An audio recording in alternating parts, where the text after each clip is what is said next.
పూజా హెగ్డే గురించి పరిచయం చేయాల్సిన పని లేదు. తెలుగులో ఎన్నో సినిమాల్లో నటించి పేరు తెచ్చుకుంది. ప్రభాస్, బన్నీ, రామ్ చరణ్, ఎన్టీఆర్ వంటి టాప్ స్టార్స్తో నటించి మెప్పించింది. రంగస్థలంలో రామ్ చరణ్తో ఐటమ్ నెంబర్లో డాన్స్ చేసి ఆకట్టుకుంది. ఆ తర్వాత టాలీవుడ్లో తిరిగి చూసుకునే పని రాలేదు. అయితే త్రివిక్రమ్ దర్శకత్వంలో వచ్చిన అరవింద సమేత, అల వైకుంఠపురంలో వంటి బ్లాక్ బస్టర్స్ తర్వాత వరుస ఫ్లాప్స్ రావడంతో ఈ అమ్మడి దృష్టి బాలీవుడ్ వైపు తిప్పుకుంది. కానీ అక్కడ కూడా పూజకు అనుకున్న విజయాలు దక్కలేదు. సల్మాన్ ఖాన్ లాంటి స్టార్ హీరోస్తో సినిమాలు చేసినా అది రైడ్ ఆఫ్ ఫ్లాప్గానే నిలిచింది. దీంతో మళ్ళీ సౌత్ సినిమాల వైపు తన చూపు మళ్ళింది. త్వరలో సూర్య హీరోగా రాబోతున్న రెట్రోలో హీరోయిన్గా చేసింది.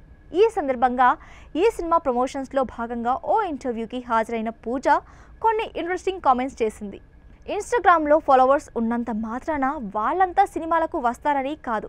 ఇన్స్టాగ్రామ్లో 27 మిలియన్స్ ఫాలోవర్స్ ఉన్నా కూడా టికెట్లు తెగాలి కదా అని కామెంట్ చేసింది. అయితే కొంతమంది సూపర్ స్టార్స్కి 5 మిలియన్స్ కన్నా తక్కువ ఫాలోవర్స్ ఉన్నారని, కానీ వారి సినిమాలను కోట్ల మంది చూస్తున్నారని చెప్పుకొచ్చింది.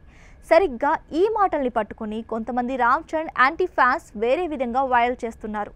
ఇన్స్టాలో రామ్ చరణ్కు 27 మిలియన్ ఫాలోవర్స్ ఉన్నారు. ఈ మధ్య తన గేమ్ చేంజర్ డిజాస్టర్ అయిన సంగతి తెలిసిందే.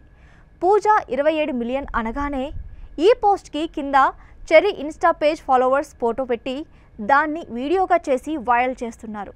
అయితే పూజా హెగ్డేకి కూడా 20 మిలియన్ల పైనే ఫాలోవర్స్ ఉన్నారు. కాబట్టి ఆమె దాన్ని జనరల్గానే చెప్పిందని, సోషల్ మీడియాలో కొంతమంది పని పాట లేకుండా ఇలాంటి పోస్టులు చేస్తూ ఉంటారని మరికొందరు విమర్శలు గుప్పిస్తున్నారు.